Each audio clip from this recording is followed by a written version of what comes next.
Sample ৪-এ দেখানো হয়েছে যাদের ২০০২ সালের ভোটার তালিকায় নিজের নাম নেই কিন্তু তার বাবার নাম আছে তারা এইভাবে ফর্ম ফিল আপ করবেন। তারা নিচে ডানদিকে ২০০২ সাল অনুযায়ী বাবার যে তথ্য আছে ভোটার লিস্টে হুবহু সেই তথ্যটাই দেবেন। বাবার নাম এবং ভোটার কার্ড নাম্বার ২০০২ সালের ভোটার লিস্ট অনুযায়ী। আত্মীয়ের নামে অবশ্যই ভোটার লিস্টে যদি আপনার বাবার বাবার নাম থাকে তাহলে তার নাম লিখবেন এবং সম্পর্কের জায়গায় লিখতে হবে বাবা। আবার আত্মীয়ের জায়গায় যদি আপনার বাবার মায়ের নাম থাকে তাহলে সম্পর্কে জায়গায় লিখতে হবে মা।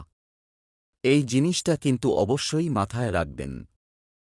স্যাম্পল ৫-এ দেখানো হয়েছে যাদের ২০০২ সালের ভোটার তালিকায় নিজের নাম নেই কিন্তু তার মায়ের নাম আছে তারা এইভাবে ফর্ম ফিল আপ করবেন। তারা নিচে ডানদিকে ২০০২ সাল অনুযায়ী মায়ের যে তথ্য আছে ভোটার লিস্টে হুবহু সেই তথ্যটাই দেবেন।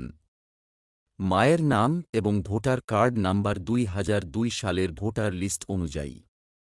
আত্মীয়ের নামে অবশ্যই ভোটার লিস্টে যদি আপনার মায়ের বাবার নাম থাকে তাহলে তার নাম লিখবেন এবং সম্পর্কের জায়গায় লিখতে হবে বাবা। আবার আত্মীয়ের জায়গায় যদি আপনার মায়ের মায়ের নাম থাকে তাহলে সম্পর্কে জায়গায় লিখতে হবে মা। এই জিনিসটা কিন্তু অবশ্যই মাথায় রাখবেন।